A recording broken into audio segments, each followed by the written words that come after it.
Hey everybody, welcome back to our networking series on why your networking is not working and how you can dramatically change the results you're having and the experience you have.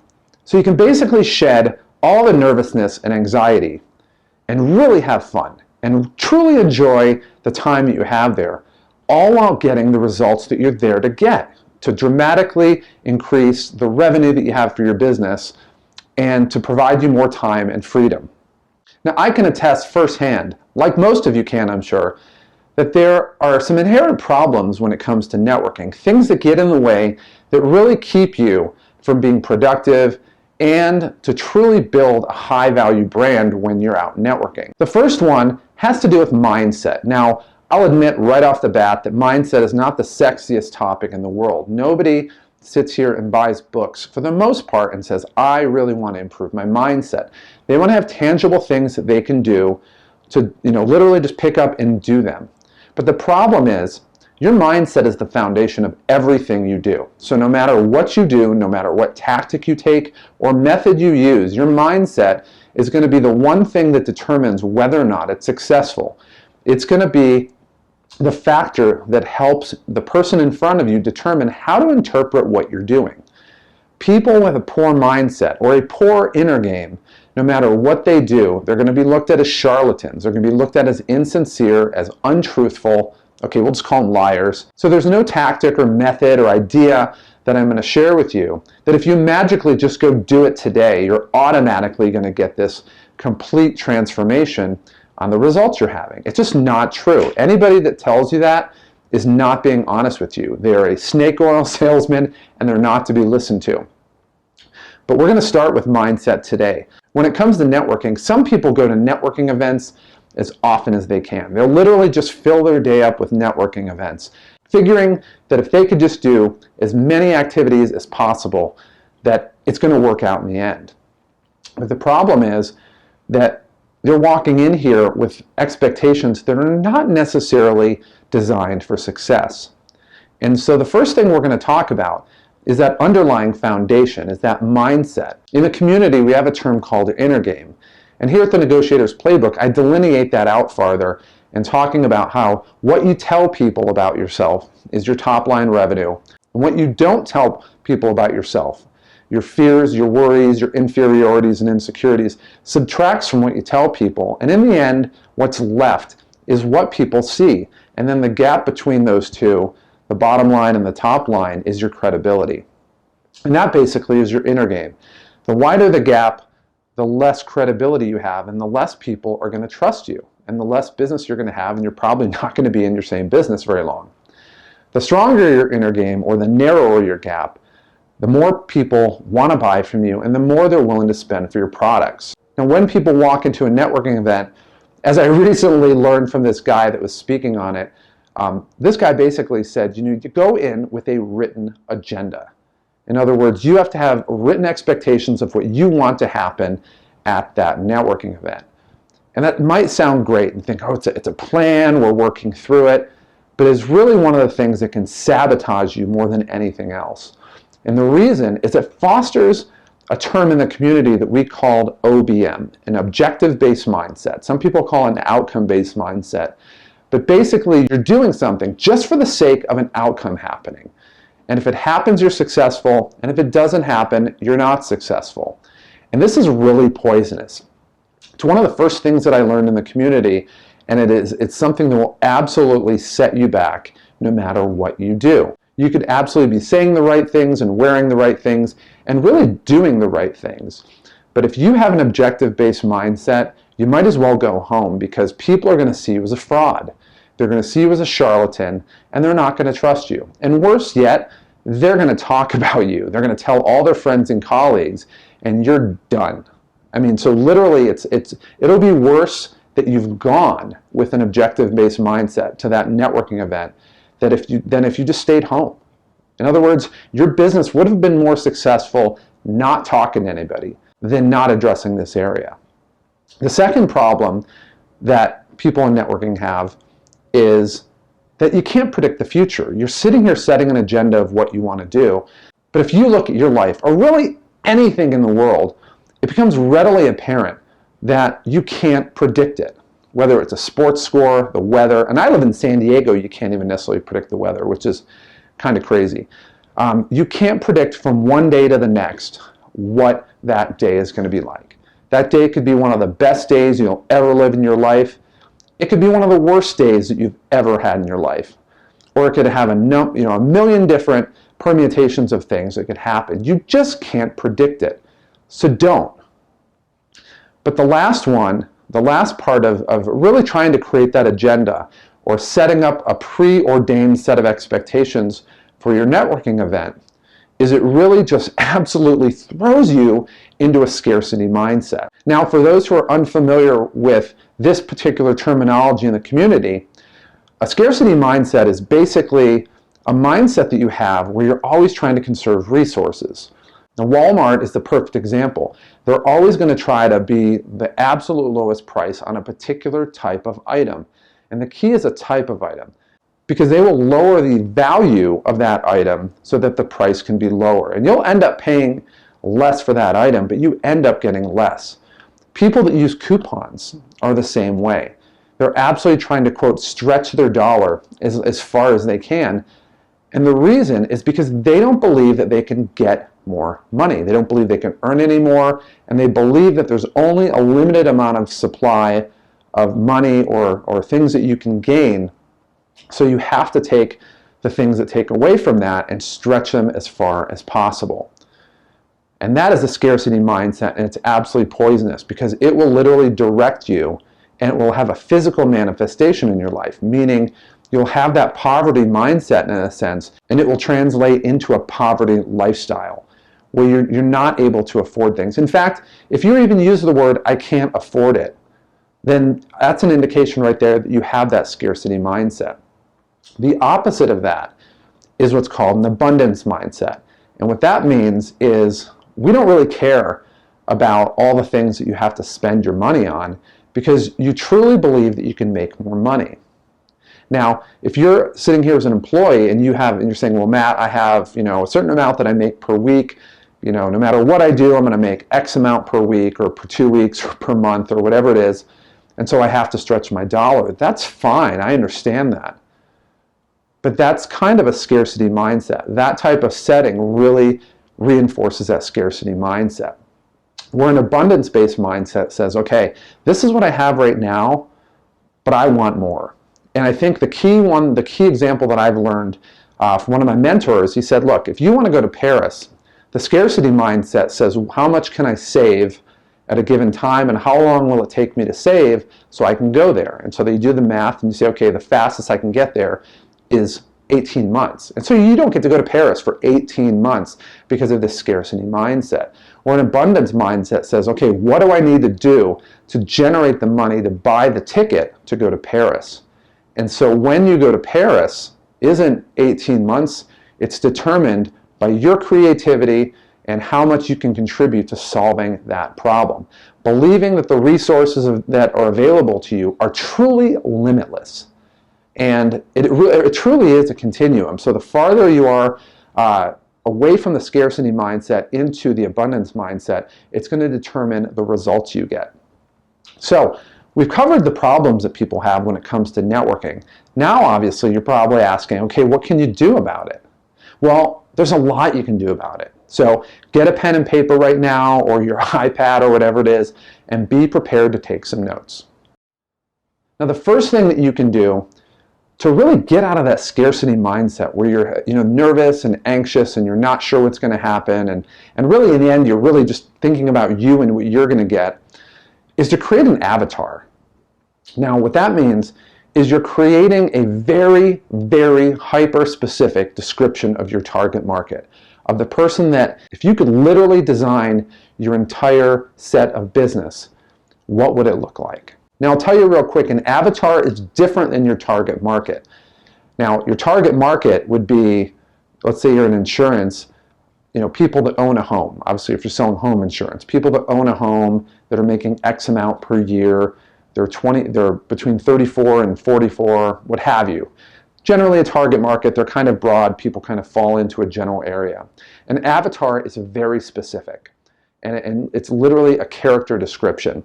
So it is a 29-year-old man living in a $250,000 house, driving, fitting the type of car, a Lexus, a new silver Lexus convertible. His name is Brad or her name is Ellen, really whatever it is, and you're getting super hyper focused on what that is. And the reason that's important is when you go into a networking event, it's important to understand your ideal business. So it's not saying, who can I sign up that'll be okay? I mean, you could sign somebody up and down the line you'll wish you never did because they're just an absolute pain in the butt. They're high maintenance. They just make your life, you wish you just never signed them up. They're not worth what, they're bringing in revenue. Having the avatar is very important because it focuses your mind on that ideal client. And when you actually see that ideal client, it's going to match up. Now, about 20 years ago, I had interviewed with the Secret Service, and I remember the guy who ran the bureau in the city that I lived in, and he asked me, or he didn't ask me, but he was telling me, he said, Matt, for us to really identify counterfeit money, he goes, we don't ever study counterfeit money, ever. He goes, we study the real thing so much in such detail that when we see something that's counterfeit, it immediately stands out. And the reason your avatar is important and how this ties in is that when you get hyper focused on who your avatar is, when you see that avatar, you're going to see it. And when you see somebody who might be a good client in a sense, but it's not going to be somebody that you truly, truly get excited to work with, it's going to immediately stand out the exact same way. Now, the second thing you want to do is really identifying your definition of success. And this is really important. So when you're going to a networking event, asking yourself, okay, how do I determine whether or not this event is successful? Now, we're not going to talk about OBM, because I know you guys are probably thinking that's an OBM thing. But we're talking in theory now, not that we're necessarily going to directly apply it. So how do you define, what is a success?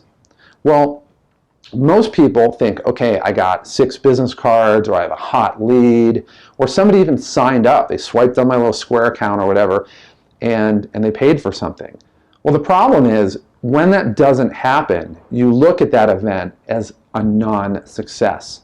And it really has a tragic ripple effect on the rest of your day. You need to make sure that your definition of success isn't an outcome, isn't an objective, isn't I got 6 business cards, isn't I have an appointment set up for tomorrow, or isn't that I gained revenue.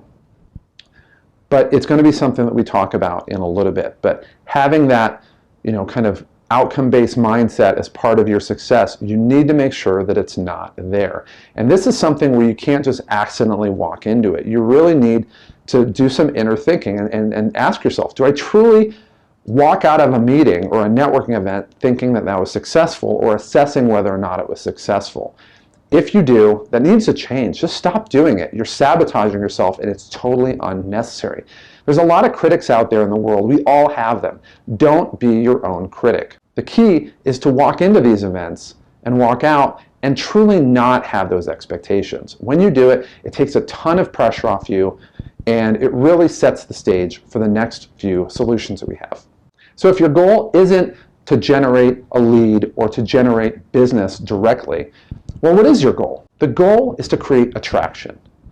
Now, it doesn't mean that you're a lech and you go sexually harass people. I'm not talking about that. So for all you weirdo, creepy people out there, just, get off this video and go do something else. The goal really is to create attraction to your product and to your brand. I mean, that's really the case. People are tremendously brand loyal to specific products or brands because they have this tremendous attraction toward them. People that drive a Maserati, they do it because they want to drive a Maserati. There's other cars that they equally could buy. They're almost exactly the same, but for whatever reason, it's just not there. You look at people that have mobile phones, it's the exact same thing. People are either Android or Apple people, and you're generally not going to get people to go from one side to the other because there's a built-in attraction toward that product or toward that brand. And the idea of going to the other side just is ridiculous. And I learned this, when I was younger and I was working in Ohio and I was selling those home improvement products in the middle of rural Ohio. If you rolled up to somebody's house in a Honda, you were just not going to get the business. I don't care if you offered it to them for free. They were just not going to do it because they were not going to sit here and support somebody who was driving a foreign car. It just wasn't going to happen. It doesn't matter whether the car was superior, better mileage, safer, none of that mattered. But there was an attraction switch set for a domestic car. So if you drove up in a Ford or a Chevy or a GM, they're going to be very open to buy from you. You show up in a Honda or a Toyota or a Nissan, forget it. It's just never going to happen. You might as well not even knock on the door. Well, people have a particular attraction set for things. But if they've never met you before, it's a blank slate. And what's really great about it is that you can create attraction toward yourself. So immediately they build this massive curiosity. There's this obsessive need to find out more about you.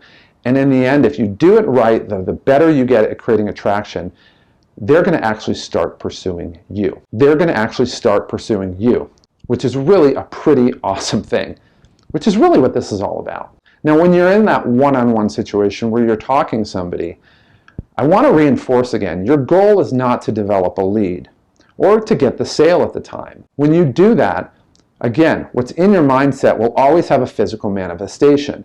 And that physical manifestation is going to broadcast for that person to see that you're trying to add them into your marketing funnel. And when you do that, they're going to be less inclined to want to listen to you, and they're going to do pretty much everything they can in the most polite way possible to get the heck out of Dodge. But to do it politely, obviously. Well, if the goal isn't to create a lead or a sale, what is the goal? Well, there's two things that you can do that are awesome, that absolutely create tremendous goodwill, absolutely create tremendous attraction, and will get you the results you want, but in a very inverted way. Now, the first thing, the best thing that you can do is to tangibly solve a problem for them. Now, it's not always totally possible, but this is your primary goal. But in order to do that, you have to do a lot of listening. Not listening so you can figure out how to sell them, but listening, just learning about them, learning what's going on, what's going well in their life, what are their pet peeves. And if you do that, as you're earning trust and you're genuinely interested in them, they're going to open up and usually they'll share something with you. And if you have an opportunity to be in that situation and you actually get to solve their problem, it's going to be huge. I mean, you will literally have done something for free that they don't expect. It will absolutely blow their mind. And to be honest, it feels great when you can go there and know that you've made a tangible difference in somebody's life. And the easiest way to do that is to show them a threat to their happiness. And what I mean by that is, they're going through life thinking everything's okay, but there's black swans in our life that we never expect to happen that could have tremendous, dramatic effects in our life. And when you can actually share that with them and open up that threat that they'd never seen before, they're going to immediately want to get that fixed. And since you're the expert that showed it to them, you can be the expert that helps them out with that. And when you do that, number one, it builds your value. And two, you're setting the stage to help somebody, but you're stripping down those preconceived notions, and they can actually start listening, learning about you, and finding out how amazing you truly are. And really, the easiest way to do all this is to learn how to develop attraction. Attraction doesn't develop itself. It's not luck. It's not just complete coincidence. It is an absolute science. It's not even an art. It's a science. There are very specific things that you can do to develop attraction. Every single person in this world is hardwired to be either turned on or turned off by different stimuli. And you're watching this right now, and you know exactly what it is. People have pet peeves. People have things that they just love. They can't explain it. They buy a car for a certain color. They can't explain it. They buy a certain type of car. They can't explain it. They decide to move halfway around the world and live in a village somewhere. They might have a reason why, but underlying, if you really start asking questions, they can't explain it. Why do people sit on the street overnight waiting for an Apple store to open? They can't explain it. As we're filming right now, Star Wars, they opened up pre-sales and they broke the ticket sites. I mean, this is a Star Wars movie. We've seen 6 different Star Wars, and yet the interest is so unbelievably high that they broke and crashed the ticket sites. Well, this is a testament to the power of attraction. And if you really want to take that and get to a point where your business is busting at the seams with people that can't wait to do business with you, where you truly are the regulator defining how many people can and cannot do business with you. The key to get that is to learn how to develop attraction. And if you haven't enrolled in our Attraction Switches course, you need to do so right now. Go to our homepage right now, www.thenegotiatorsplaybook.com, and sign up. Get started and enroll for that course right now. It's going to go through very specific and practical things you can do. I mean, it's really an unfair advantage. You could sit here and work so hard and try to get this sparse results here and there, or you can learn how to do this and get absolutely unbelievably quick leverage and get a tremendous overflow of results. You can get, I don't want to say the Star Wars-esque, but this is Disney taking what they do with all their resources, applying attraction switches, and it breaks all the ticket sites. Now, with your business, where you're at right now, you're not going to get, you're not going to break all the ticket sites, but you can get that same type of reaction. I was in a telemarketing job, and I had so many people calling me that I couldn't, not that I couldn't, I really didn't want to take them all. And so I had to kind of turn the regulator on and either hand business to other people or really have people compete in a sense to determine how much they really wanted to work with me. And it was really awesome. I determined my own set of business. And you can do that too. So when you go to networking events, if you want to have this type of result, if you want to really enjoy your networking events, having fun, not having the anxiety, and getting better results, it's shedding the OBM, getting rid of this false expectation that you're going to be able to predict the outcome of how things go and what the standard of success means, but also coming in with an abundance mindset. And as you apply those principles that I've taught you today, you're going to have a tremendously better result. But more than that, you're going to have a lot more fun, and you're going to probably be one of the only people there who's not nervous. And that completely sets you up. And once you see that, man, the playing field really will tilt in your favor. So stay tuned for the next episode in this series, and I'll see you soon.